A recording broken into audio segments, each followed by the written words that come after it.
nailed it. Follow that car. You got it! I'm starting to think that we're the only two people in the whole state who have yet to make love in that car. I think someone's shooting at us. Why? Because we're kissing. Someone always shoots at us when we're kissing.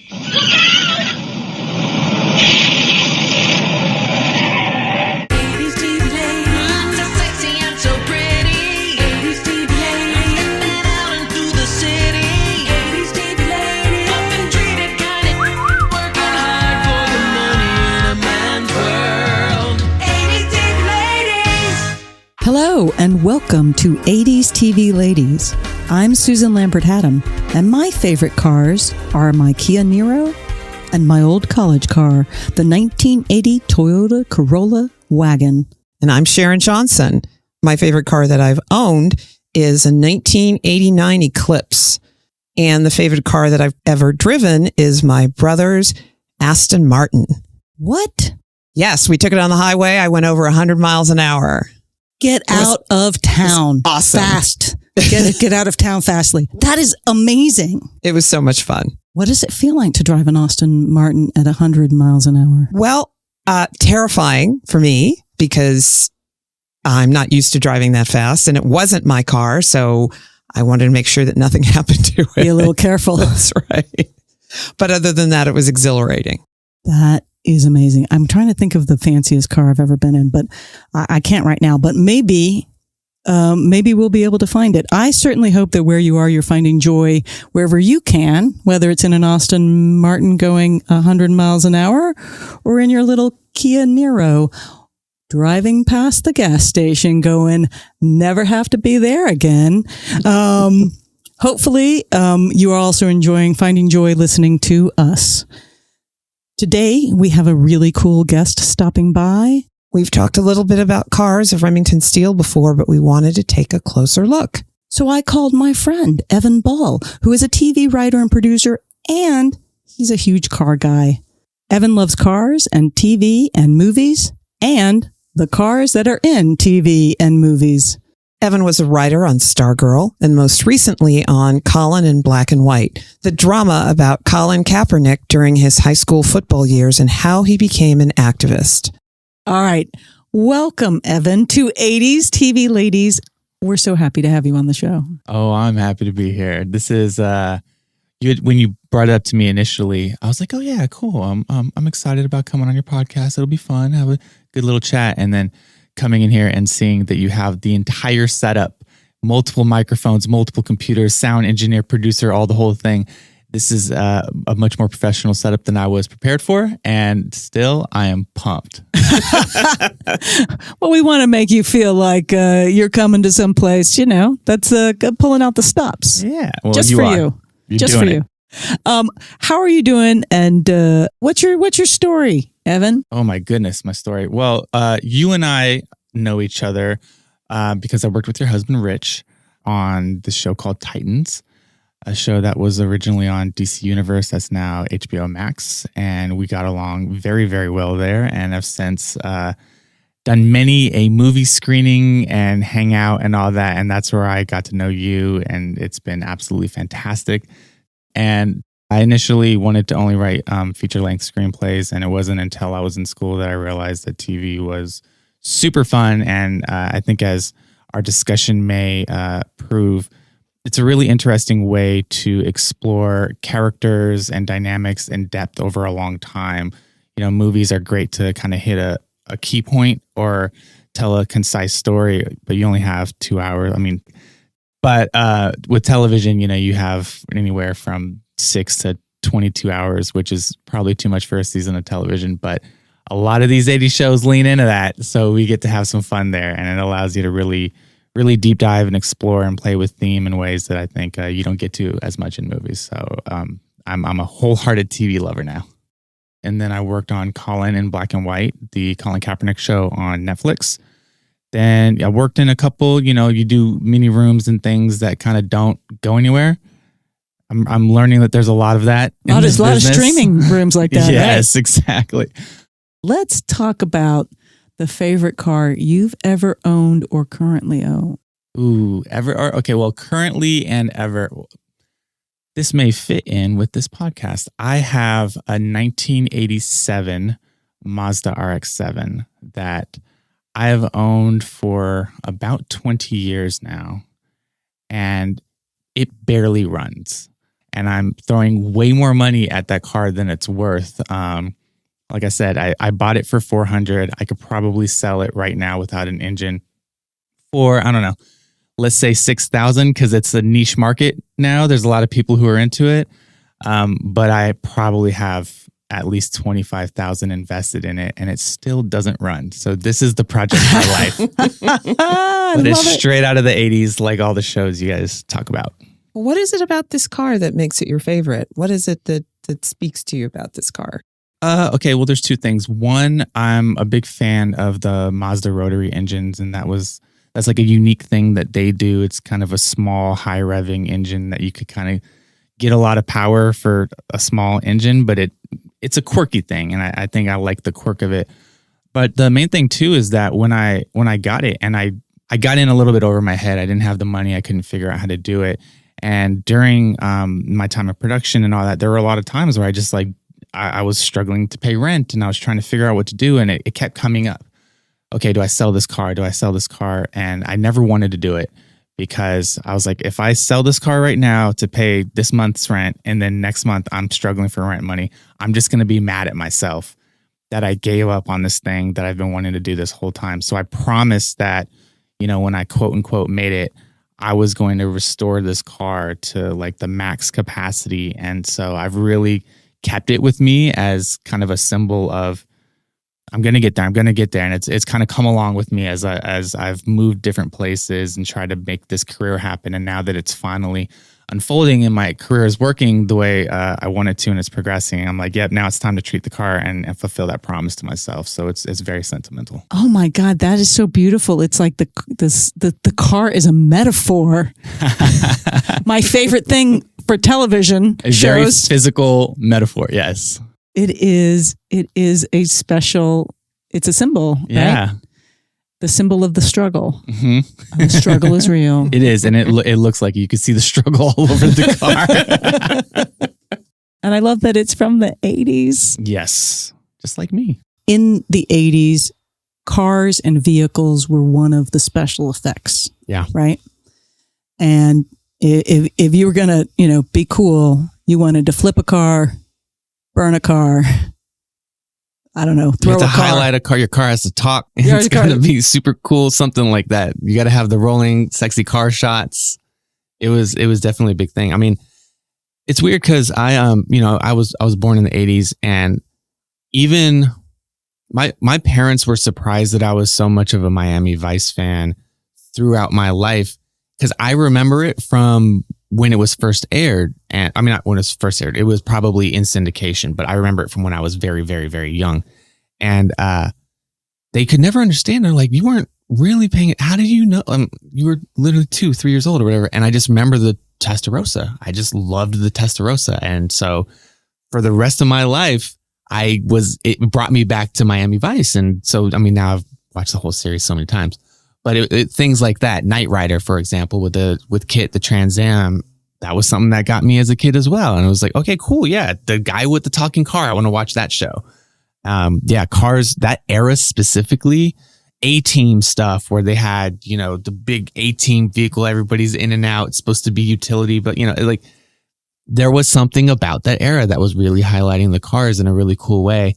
And, it just spoke to me.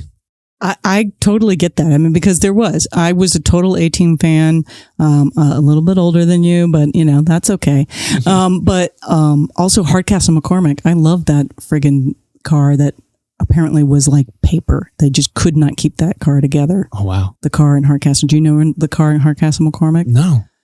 It was this like race car. Like he's a race car driver, right? So a retired judge teams up with a convicted ex-race car driver who's been repossessing cars and gone to jail for that, because sometimes it's always not legit.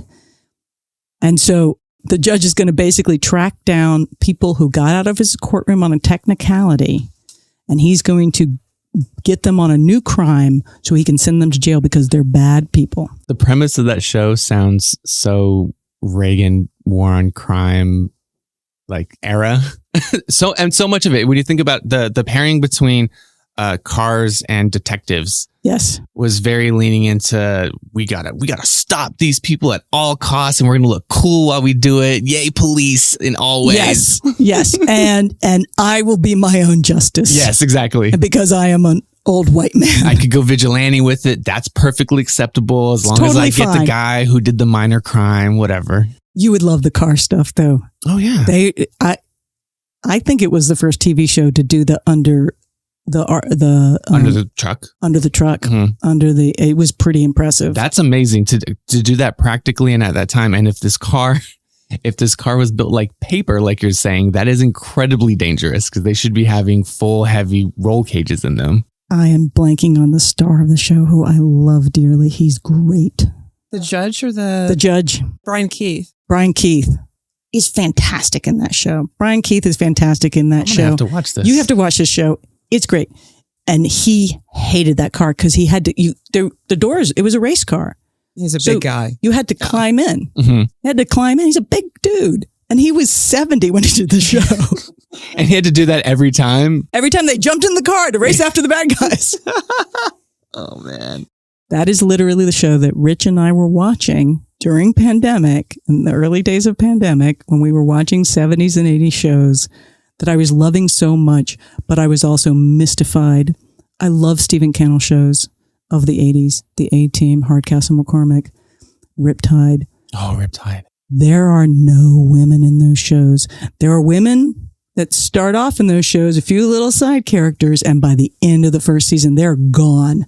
They've packed up and moved to help their sister, or they're just kicked out of the van because George Papard didn't want to hang out with them. I don't know.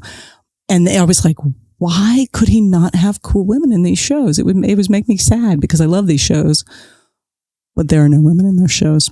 There's something about the detective car thing that is just, you realize you're just watching masculine fantasy over and over and over again. But then along comes Remington Steele and Laura Holt and her cars, because I realized when I was sort of prepping this, I'm like, oh my gosh, all the cars in the show that are, part of the lore of the show, not the one-off guest star cars, belong to Laura Holt.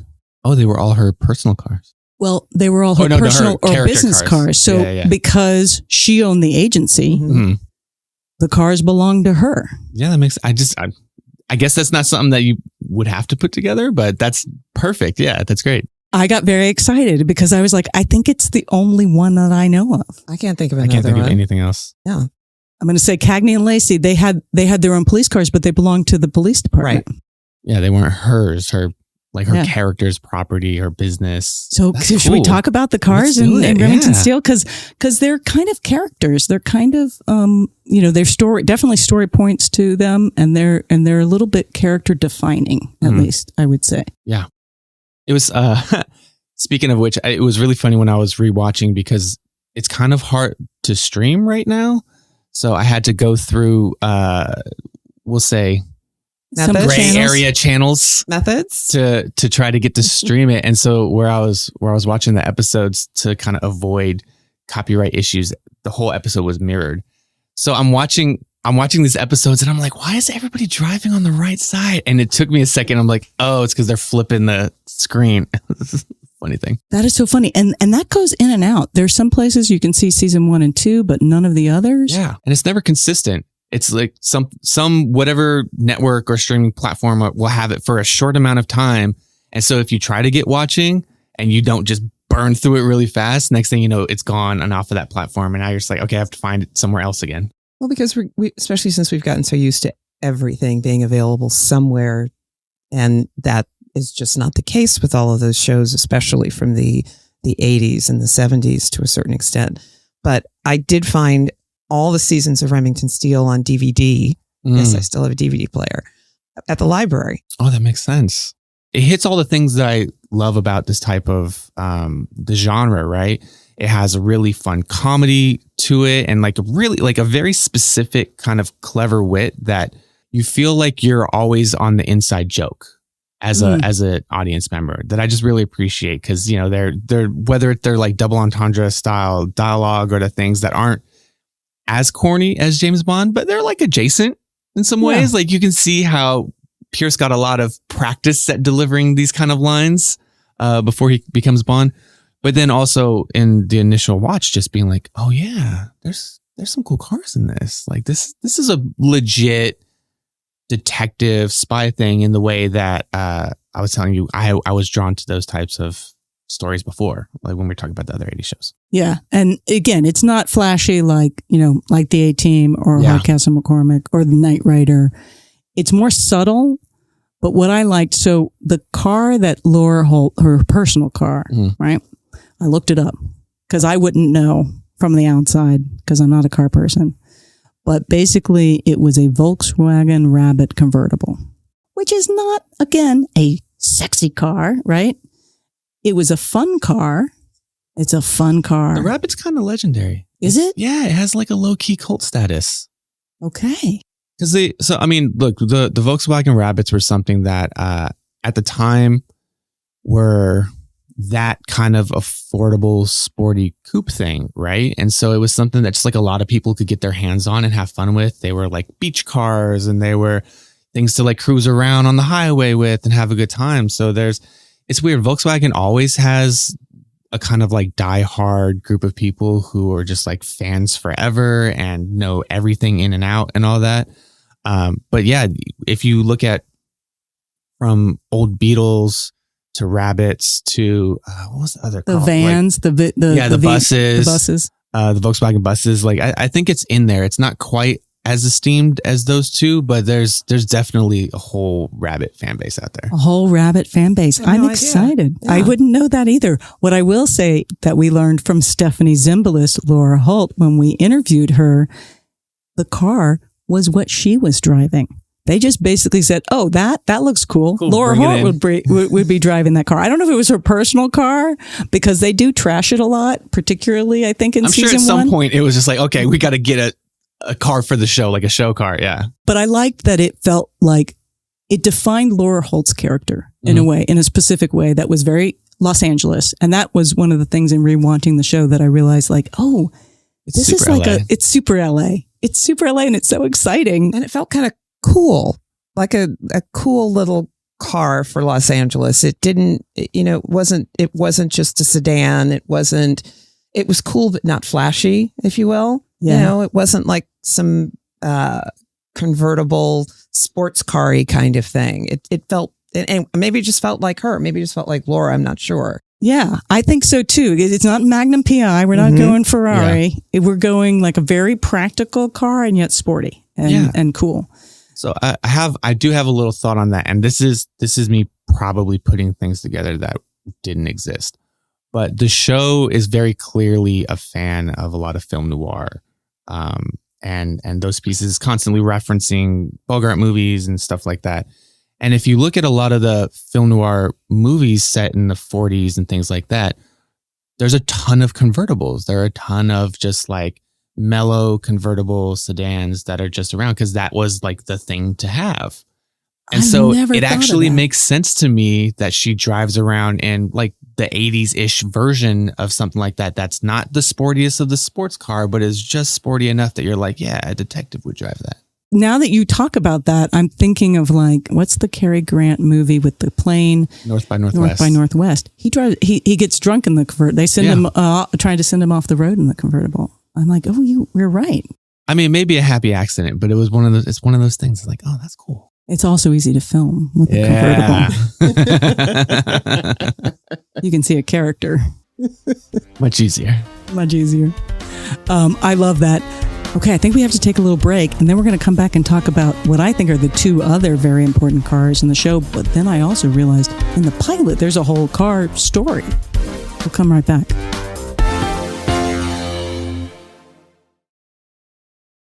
And we're back. We kept talking about cars and television shows during the break. We didn't stop. No. There's so many cars and television shows to talk about.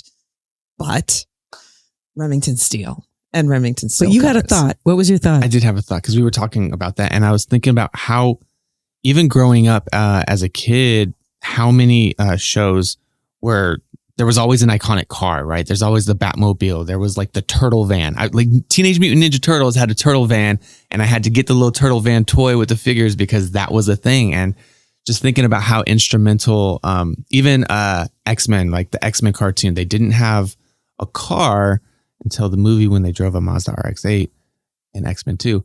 But they had the SR-71 Blackbird, which was their thing. So there's always the iconic vehicle. Yeah. Yes, I was thinking about that because I was like, I'm sort of now then leap back to like, okay, what other women and cars and women female driven television shows did the ladies get to have a cool car? Mm-hmm.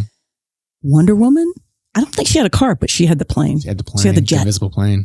And they did it in the show, and I couldn't remember how they did it, and so I had to go look up how they did it, and it basically looks like a glass plane. Sounds but right. It's pretty freaking cool for 70s. Heck yeah. I was like, oh yeah, that was cool. It's also a random thing. So you have a character who can fly, but who travels around in an invisible jet, and it's not. There's nothing about Themyscira that makes you think military jet. But she flies around in a military jet, and it's super cool. It is super cool, and it's invisible, which always felt weird because you're like, okay, she's not invisible. Just the plane. That's the thing. It's not a cloaking device. It's just see-through. So there's just a person sitting there flying through the air. I mean, maybe it wouldn't be picked up on radar because people might not be picked up. I don't know how radar works, but it is weird. It would just freak you out. Like if you're another plane and you just see a person? That would be very strange. I'm still at a loss as to how she got away with that, but it's still very cool. It's still very cool. But did Wonder Woman have a car? Does she have Not that I know of. Nothing comes to mind. There had to be several cars in the show, but maybe there was no one car. Well, but how does the car compare or compete with the invisible plane? I mean, if in the show, you can't. Can you have an invisible car? I mean, like, that's where I'm going. Like, and then she's just cruising down the street, just sitting. What was interesting to me is if Pierce Brosnan had never walked into the show, the character of Remington Steele would have been represented by that limo. Ooh, interesting. That's probably what happened before Pierce Brosnan as Remington Steele showed up in Laura's life, that this car was there, it existed, and people just sort of represented him. She basically got a limo, put R. Steele on the license plate, and had Fred, the chauffeur, drive that car around. So people thought Remington Steele existed. That gag was going on before Pierce Brosnan walks into the show. Oh, yeah. It's such a fun concept. Like the concept of the show being they're not going to take a woman seriously, so we got to create this. And it's funny because the idea of Remington Steele being like the ultra masculine man, and then Pierce Brosnan being not unmasculine, he's very masculine, but he's the British, he's like the charming, pretty gentleman type, right? And it's like when you think of what Remington Steele, I think was kind of parodying in the concept she made up of him, it's the other things I was talking about, right? It's like it's the bullet type characters. It's those things. You're like, oh yeah, it's going to be this like man's man type of guy that's probably wealthy, that's glamorous. The heart to heart guy. Yeah. It's the heart. It's Heart. Mr. Hart. And then to bring in a guy who in his character in the show is a criminal who's like suave, but who doesn't. He's a con man. Yeah. Like it was such a fun way to kind of subvert that. Yeah. I thought it was great. And yet he sort of slides into that character and obviously makes it his own. But it's interesting that he fits, both. He both fits and then is the opposite of everything she wanted that character to be. Yeah. I'm going to invent the perfect man to be the head of my agency. And he's perfect because he doesn't exist. He listens to me. he takes me seriously. He lets me take the lead on things, all that. And then like, oh, here's the actual guy. Now we have some friction. Yeah. And there's a show. And then there's a show. That is so funny. So the limo was a 1976 Cadillac Fleetwood. Ooh. Do you know what that means? I know people idolize the Fleetwoods as being like an iconic thing of the time. For limos, but I'm not up on limos. Not up on limos. The limo doesn't do a lot of stunts. They do a lot of following people and traveling, Remington from place to place, and Laura and Remington. Talking in it. Yeah. Figuring things out, having romantic moments. But they don't flip that limo, but they do flip her rabbit. They drive her rabbit into a lake in season 1. And then the rabbit gets like pushed down a hill and rolls. Tumbles. I don't know that they ever completely destroy it. I mean, they clearly destroy it in those. I mean, there's several, versions of it.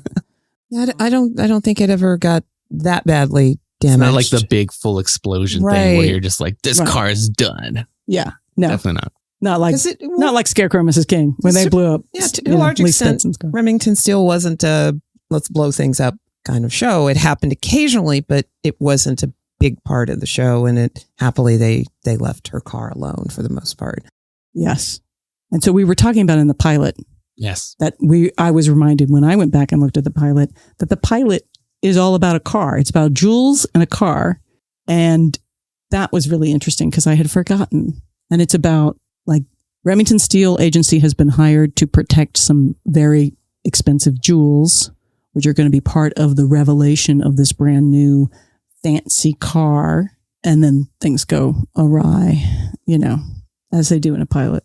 And Remington Steele, or whatever his name is, really. Yeah, Remington Steele in the pilot doesn't exist as a person. He is a fake made up person. Yeah. That's the fake boss. And this fake Remington Steele is trying to steal the jewels and inserts himself into this whole process. And yeah, it's so fascinating. I mean, they're really clever in the way they kind of unfold it when he meets Laura and he's pretending to be like the South African agent, right? And so he folds into that, but then he goes somewhere else and he's trying to work with other people who are coming after the gems, and he's pretending to be someone else. And then finally the person who doesn't trust Laura because he's the guy who's like, I got to see a man, walks in and is like, Remington Steele has to be here or I'm walking away from the case. And because it's a pilot, they got to figure something out, shenanigans. And then next thing you know, he's just there like, hi, nice to meet you. I'm Mr. Steele. And you're just like, whoa, wait, what happened? It's so great. It really is. The handoff is so good over and over. Really fun. And she has to go with it. And then ultimately realizes that the success of her agency has hit a point where she needs a Remington Steele. She can't pull off the ghost game anymore. It can't just be the limo, our Steele. And so they sort of have to. But we have talked about the fact that even though that's the coolest idea for a pilot, it is actually the thing that probably ruins the female-driven aspect of the show. It definitely changes the nature of, but it also shines a light on what women then and even now today have to go through, that there's always a man who's going to be there to try to, or people are going to listen to because it's a guy and it's not a woman. I've certainly lived through some of that myself. I think you probably have too. And sadly, it's happened then and it's still happening today for a certain extent. They actually talked about it, the women that worked in the Obama White House, in the administration, because there were a lot of women. He hired a lot of women. He hired a lot of people of color, but the women in particular realized that they were literally not being listened to. And so they offsite went, we got to do something. And they started like going, well, she has a really interesting point. And they were literally then backing each other up in their meetings to make sure that they were being heard and that then their ideas weren't being taken by a guy in the room. And it's the Obama White House. You're like, oh, well, that should be the friendliest female, it wasn't.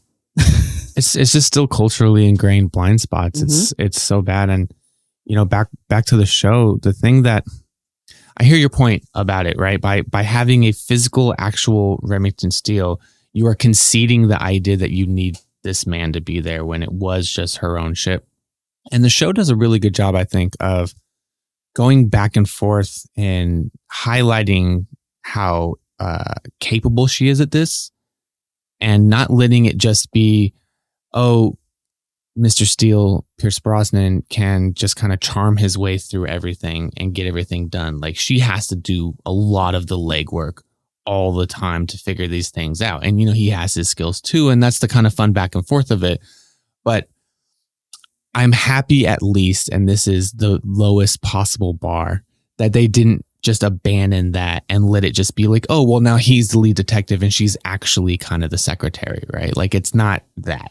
No, and you're right. And it teetered every once. Having watched it, you're like, oh no, okay, all right. And then that's I think a testament to both the creators because they listened, but also, I think to Stephanie Zimbalist, who, in researching sort of the season 1 to season 2 and sort of some of the rumors of they're not getting along, his star. I mean, he was going to become James Bond, which is always challenging when, you have then 2 stars and one has just become the most famous star that's shooting up into the sky and everybody loves. But she was also in season 2. There's interviews with her in like TV Guide and things like that.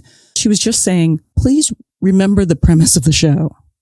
Point of the show is that Laura is driving this ship. Is the detective. The detective. And so she really in season 2 worked to write that ship. And they were like, oh, you're right. They were able to hear it and see it. And then they started bringing more women writers on and Robin Bernheim. But they talked about that, like that it was important to stay true to that because that was the concept of the show. And it was, even if it wasn't like they weren't going, we're making a feminist show. They were like, we're making entertainment.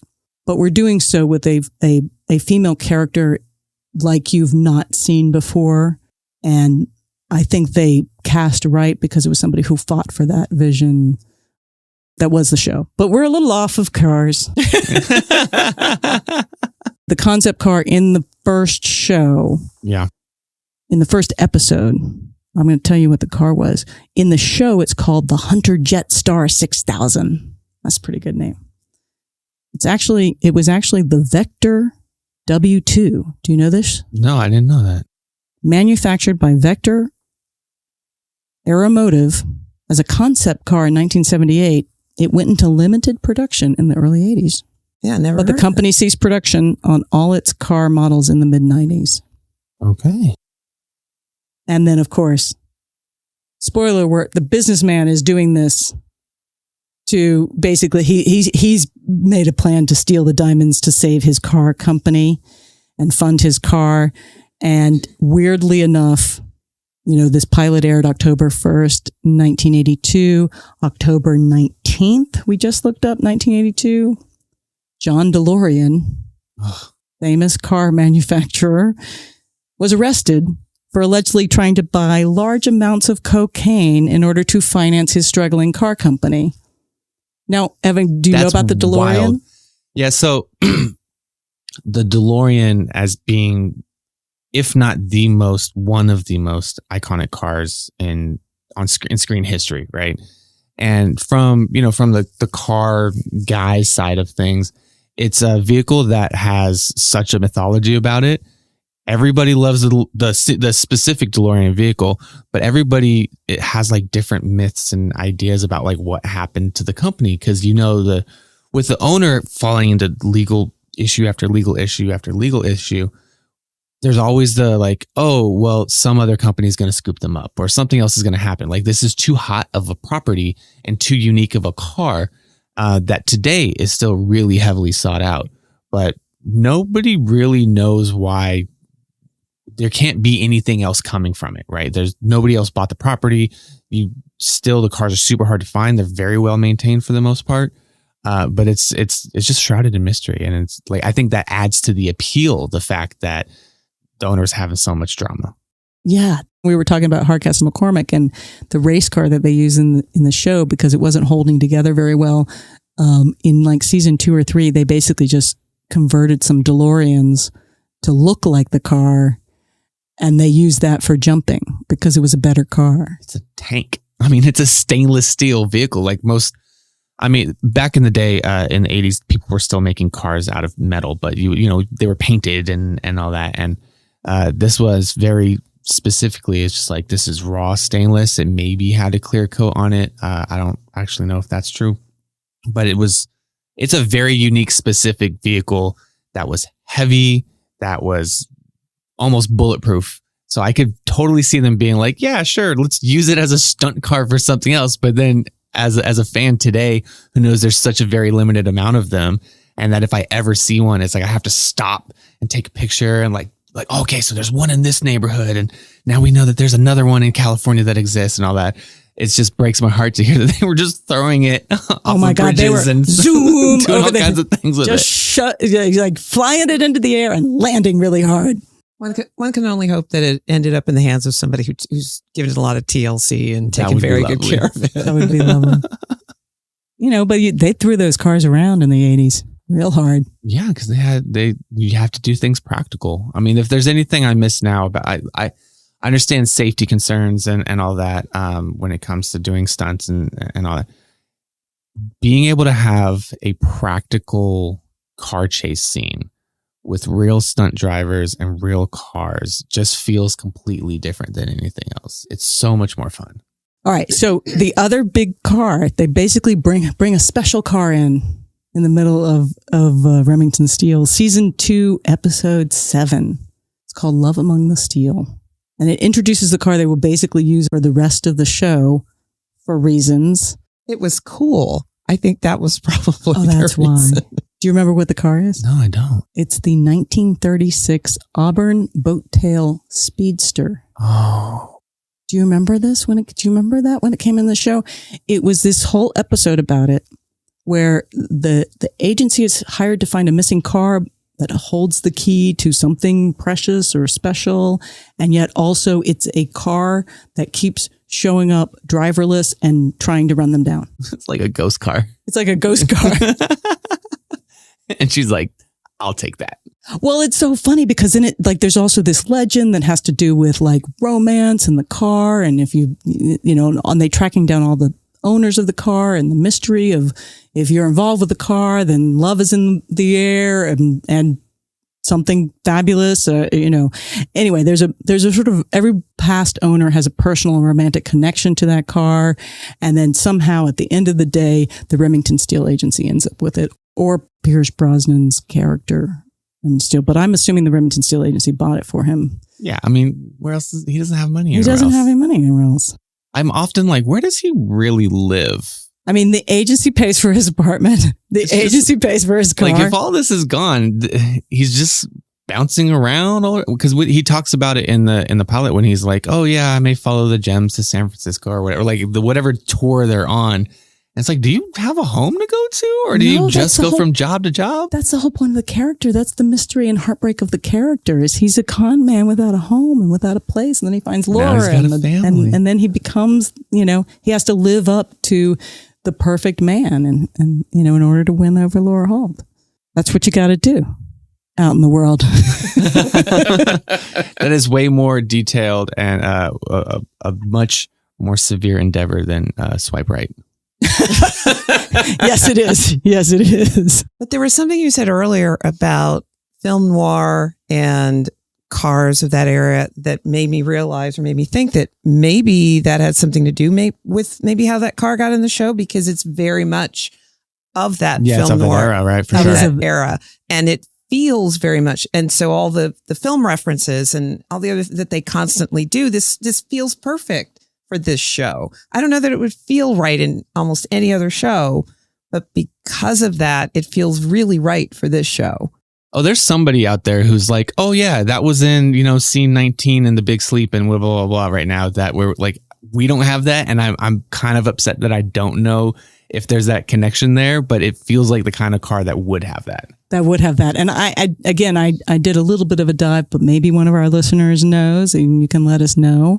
But I was really curious about like other women and female driven shows or movies that get to drive cool vehicles. And I wasn't sure if we talked about Wonder Woman, but I wasn't sure if there's something else. You're like, oh, this one. Well, not in so in comics, Black Canary is a DC character, and she's like known for having a motorcycle, and that's her thing. So it's not a car. No, that's okay. But Vehicle's cool. she's got it.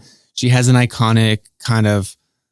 It goes back and forth. It's mostly like Harley-ish, but not like a big handlebar thing. But she's a biker girl, and so she does the biker thing. No, that's cool.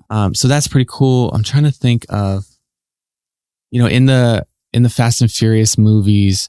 At different times, the female characters have specific cars, but now that I think about it, I can't track that there's, in the way that Dominic Toretto, Vin Diesel's character, always drives a Charger. I don't know that there's a female character that always drives this specific thing in that. So Michelle Rodriguez, do you know what she's in the Fast and Furious? So what does she drive? She goes back and forth. So in the first one, I think she drives a Nissan 240 SX. And then later, so because her character and Vin Diesel's character become like an item, she starts adopting some of his, and she drives a lot of his style cars. She drives like a Hemi Cuda at some point and other things. But then later she moves into being a motorcycle girl too. And she's on motorcycles. You'll see everybody else in a car, and you'll see her on a bike just dipping off ahead of them. That might be Debbie Evans Levitt, quite honestly. So, just saying.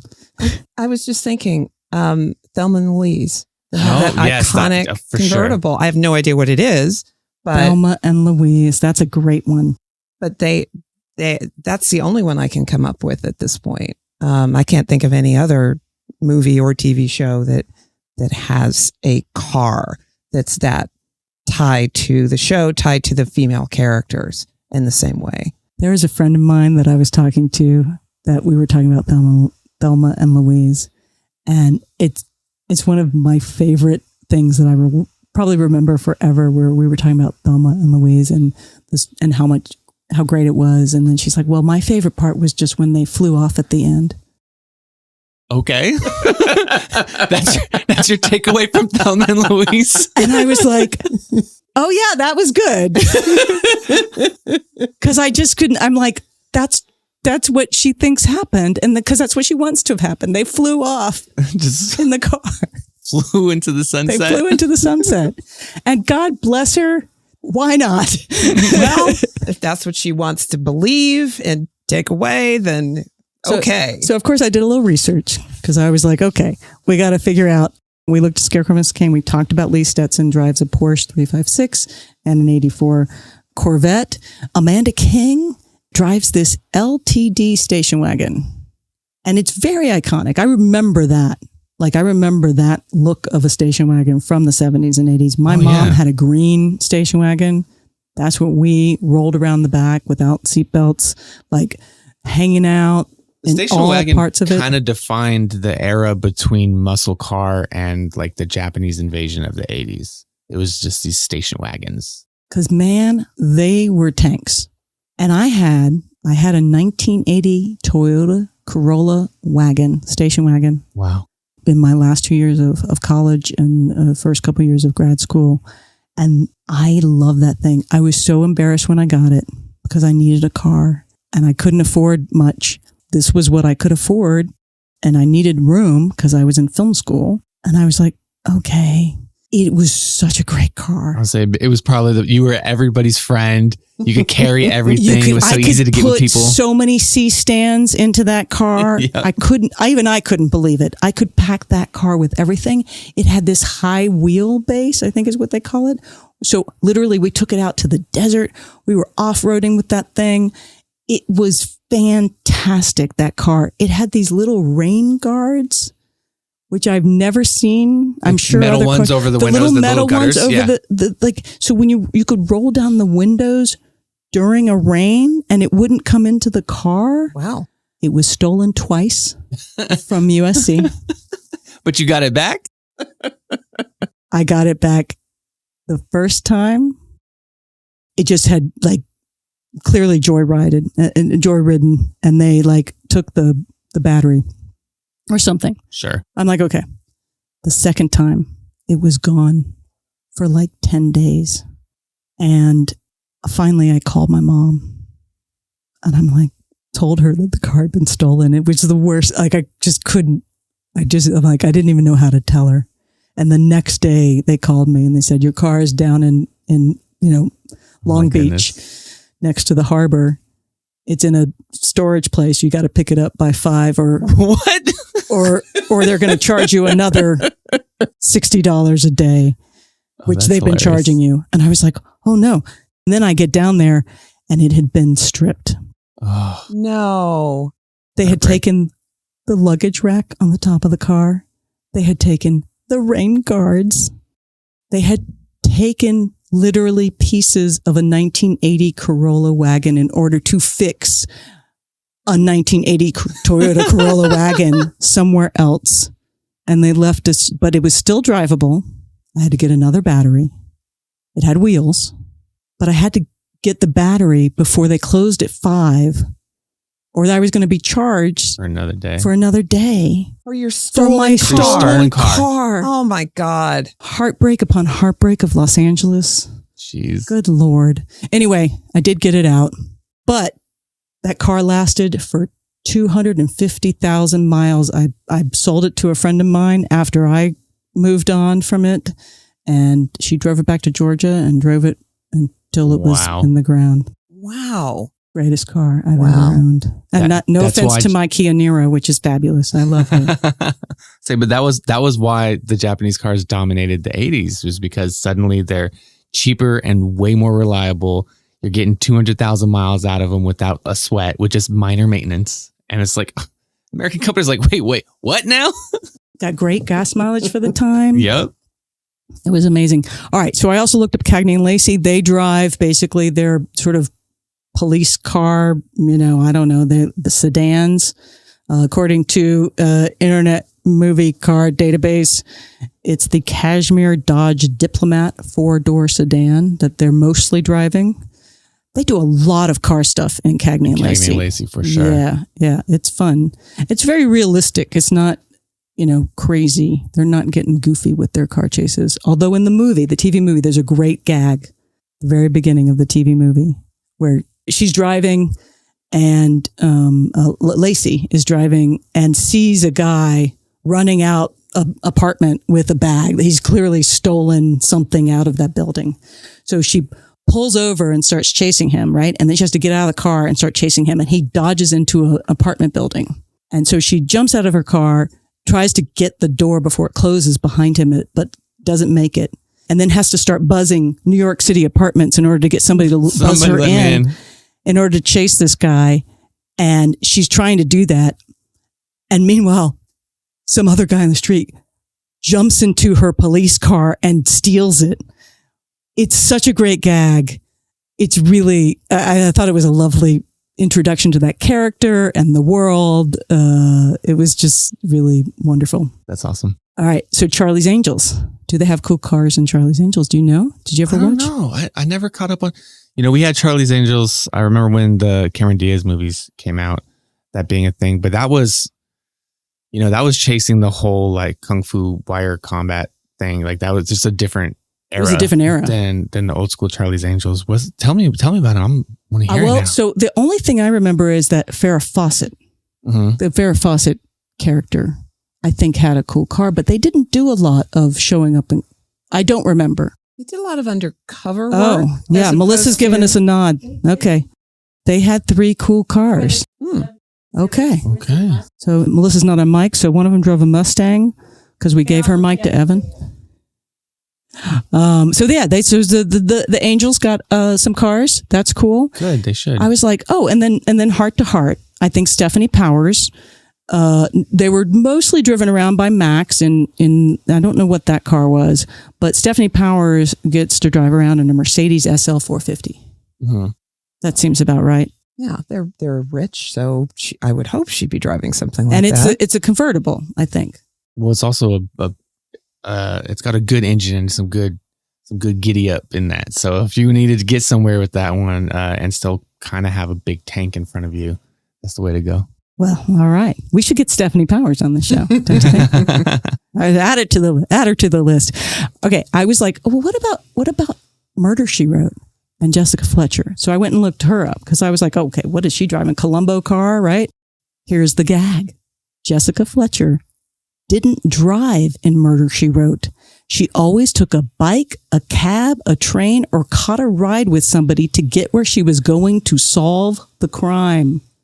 And Angela Lansbury told the LA Times she liked it because it precluded the need for car chases. Well, there you go. Cut out the most interesting part of anything it's in. Any detective show. No, I mean, Murder, She Wrote was fantastic, but I couldn't imagine Isn't that Angela interesting? Lansbury in like a high-speed car chase. No, not at all. No, because she's like Columboing it. Did Yeah, Columbo have a car? He had such a bad car. He had just a bad car. For some reason, I don't know anything specific, but I think jalopy when I think of Columbo, but maybe that's because of how he was dressed. Was not exactly, a suave dresser like our Remington Steele. No, that was Columbo was very much the anti-Remington Steele a little bit. At least in all ways, actually. Yeah. Columbo was a good detective. He didn't necessarily rest as well as Remington Steele did. Yeah. So why wouldn't he drive a car as rather nondescript, unlike Remington Steele, So do you know what that car is, Evan? Yeah, I mean, So this is Charlie's Angels and Farrah Fawcett's. Farrah Fawcett's car looks like it's is that a Shelby? I can't tell if it's a Ford Mustang Cobra, it looks like, which is a hell of a car. I mean, especially if you're talking about the era, that's really cool. I'm seeing different pictures though, because I'm seeing both a hardtop and a convertible, but I don't know if that's the later one. Okay. No, it's good because I'm a fan of the hardtops. As someone who enjoys racing, you want the hardtop. You want the rigidity it gives you and all that. So when I see, if I'm casting cars for various characters, right, I'm judging based on like how they operate, what they do, what their interests are and all that. And like some characters, you want a hardtop because they're going to drive it off a cliff. And that like they assume that when they're in the car, that's their skill to outmaneuver the other person. And some people are like, I need people to see me. I need to look good when I do this. I need to, or it's a commuter car, whatever it is, right? You have different things. And I think hardtop versus convertible is a really important decision. I think so too. For a brief moment in the late 90s, my boyfriend at the time and I we bought a Mustang convertible, an older Mustang convertible.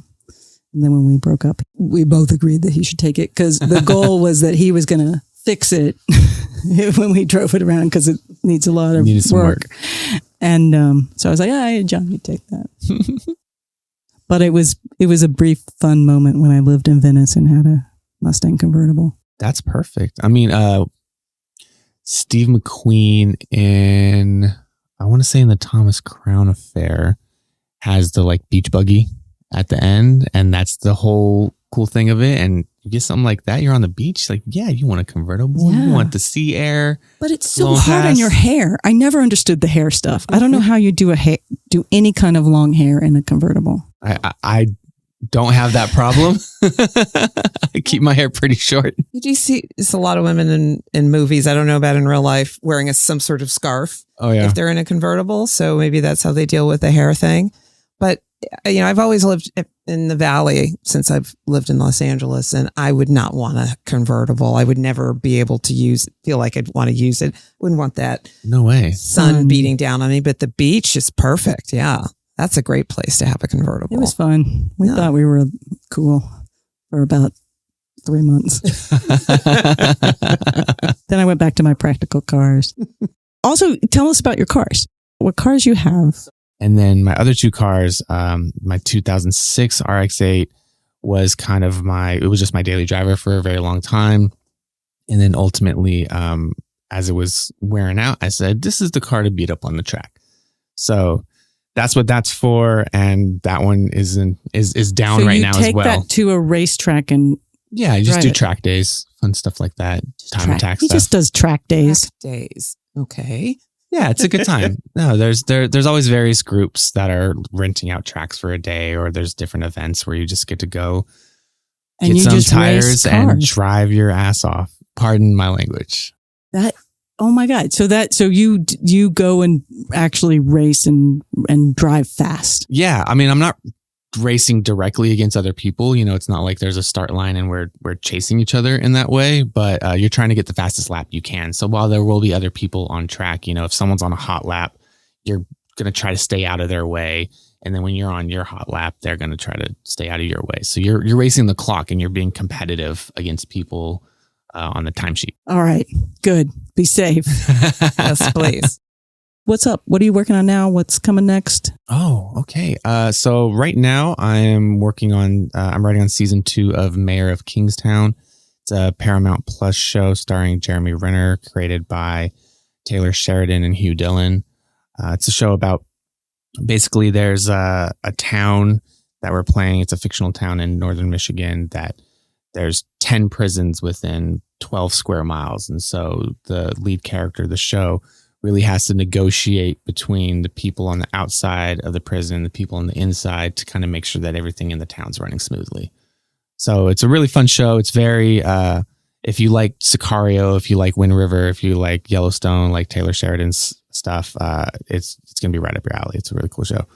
Diane Wiest is a very fabulous 80s TV lady who's also on Mayor of Kingstown, right? Yes, she is. Diane Wiest is fascinating in that it's almost as though she knows she's a legend, like in her DNA, though. I'm not saying she acts any sort of way or that she's a diva. I think the opposite. In fact, she's very about her craft, and we would hear all the time questions she had or things she wanted to kind of dive deeper into for her character, and things that she was interested in bringing, because she is a full-on professional, and I think it shows in everything she does. And if anything, the goal is always like, can we just give her more? Is there anything else we could do for her? Because she's almost too good to be true. She's incredible. One of my goals in my career was to be able to write on kind of high level premium cable / streaming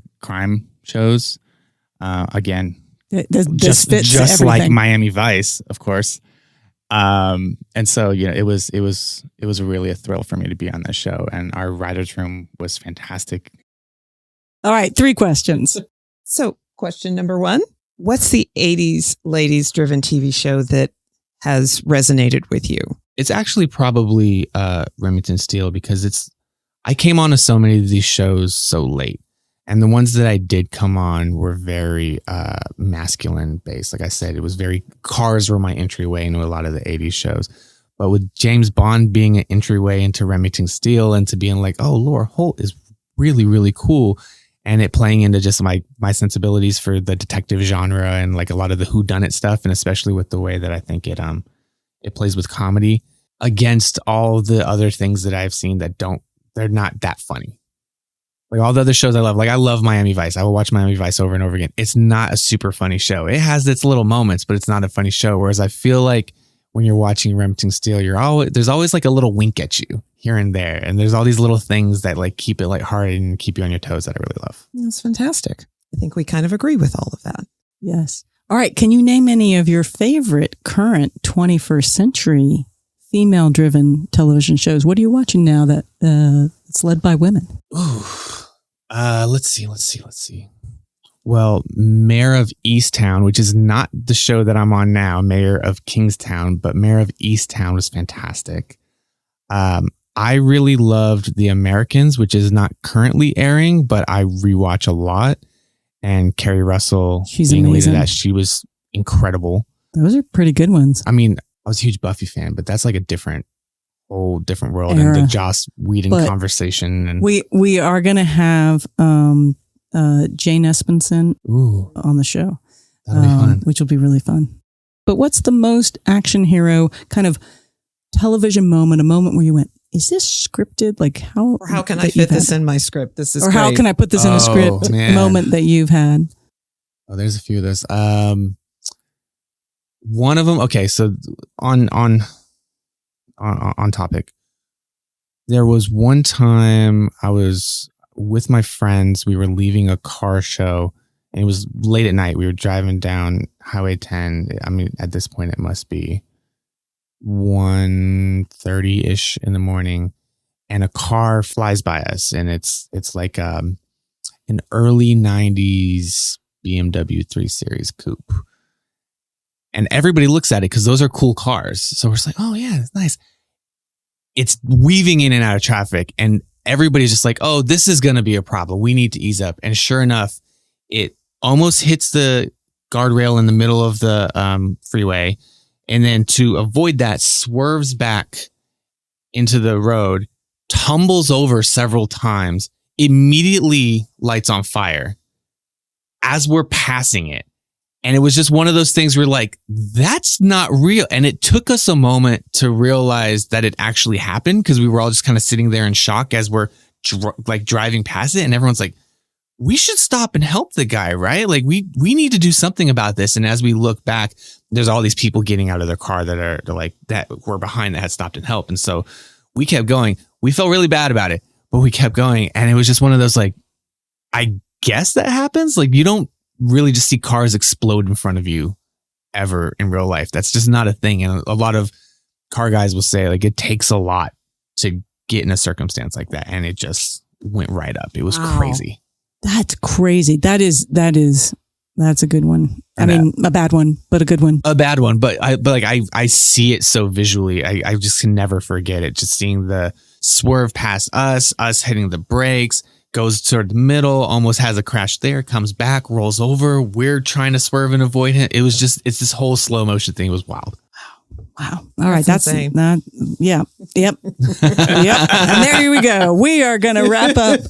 Thank you so much for being on. This has been so much fun. Oh, it was my pleasure. I'm real. First of all, it was just an excuse to rewatch the show again, but also great catching up with you and just having a good time. I mean, I love what you guys are doing, and I am very excited to come back when your stunt woman is here. Debbie Evans, love it. Oh God, that'll be so cool. If I can't come back, yes. I'm happy to. I will be listening very closely to that one. We will have you back on. We just want to have everybody on every week. We're gonna have a convention of our guests because it's been so much fun to do this. Thank you so much. It's been great. Thank you.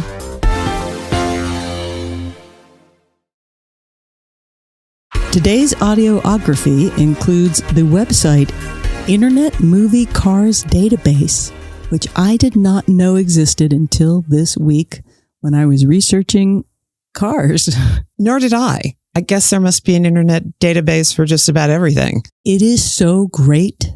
You can look up by movie, TV show, or by a car. Wow. That you want to see what it's been in. They've got an entire list of the cars that were in Remington Steele, and by episode. And sometimes they have a little picture. It's very exciting. That's fantastic. I was like, I could spend hours on that site.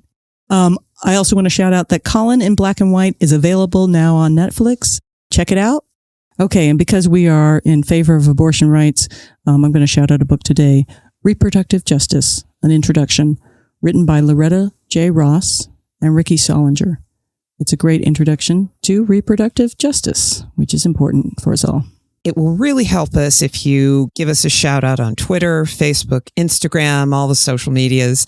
Let us know you're listening. And if you're liking the podcast, please rate and review us. It helps us out a lot. And check out our website, 80stvladies.com, for more information on our show. Thank you guys so much for listening. You did great today.